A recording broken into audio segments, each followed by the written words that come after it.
ভাইয়া 5 টাকার ভুট্টা দে না। 5 টাকার ভুট্টা হয় না, এখান থেকে ভাগ। আরে এত জাফর, এর আবার কি হয়েছে? চল তো দেখি। 5 টাকা দিয়ে ভুট্টা দেয় না আজকাল।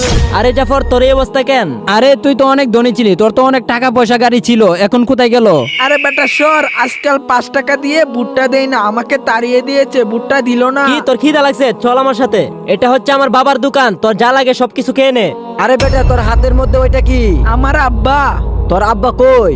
আমার বাবা উপরে চলে গিয়েছে। আর আগে দেখবো কে কে শয়তানকে হারিয়ে আল্লাহকে ভালোবাসো। যারা আল্লাহকে ভালোবাসো ভিডিওতে লাইক দিয়ে চ্যানেলটি সাবস্ক্রাইব করে দাও। আর যারা শয়তানকে ভালোবাসো তাদের লাইক সাবস্ক্রাইব করার দরকার নাই। তাহলে তোর এই অবস্থা কিভাবে হয়েছে? আমার এই অবস্থা আমার বাবাকে বাঁচানোর জন্য সবকিছু বিক্রি করে দিয়েছি, কিন্তু আমার বাবাকে বাঁচাতে পারি নাই, সে উপরে চলে গিয়েছে। সরকারি হসপিটালে গিয়েছি, সেখানে জায়গা নেই। তারপর প্রাইভেট হসপিটালে গিয়েছি, সেখানে অনেক টাকা। সরকারি হসপিটালেও সিট নিতে চাইলে অনেক টাকা লাগে, তাই আমি আমার বাবাকে বাঁচাতে পারি নাই। সমাজ ভালো না, ভালো না। বেটা, আমাদের এই সমাজটা নষ্ট সমাজ।